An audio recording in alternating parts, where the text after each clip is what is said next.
Ferry is nou ongelukkig bietjie besig met voertuie wat moet reggemaak word.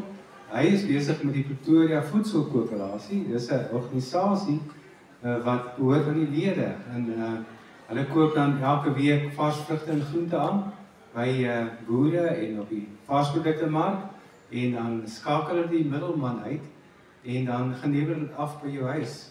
Maar behalwe dit is daar 'n finansiële koöperasie. En dit is 'n plek waar jy kan werk soos 'n bank, maar dit behoort aan jou lede. Ons kan saamwerk en mekaar help om rentevrye lenings te kry as daar fondse beskikbaar is. Ons kan geweldig baie goed doen. Ons eie mediese reël, ons kan voertuie koop, ons kan geboue koop, ons kan saam kantoorkomplekse opsit. En dis wat ons gaan doen. Ons is nou reeds deel van 'n magtige organisasie.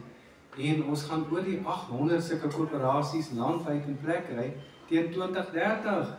Jy kan 'n deel wees daarvan. Jy moet net inskryf en deel word van dit as jy hier jou aansoekvorm voltooi, dan gaan Jacoba vir jou 'n skakel stuur na 3 Spires en daar kan jy baie inligting kry en jy kan met ons gesels en kommunikeer en ons gaan jou help om deel te word van hierdie fantastiese geleentheid. Dis 'n projek tot 2045 vir die ouens wat kan sien om so lank nog te lewe.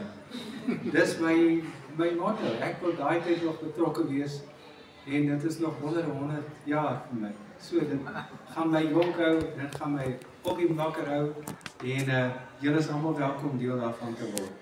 Praat gerus met ons daaroor.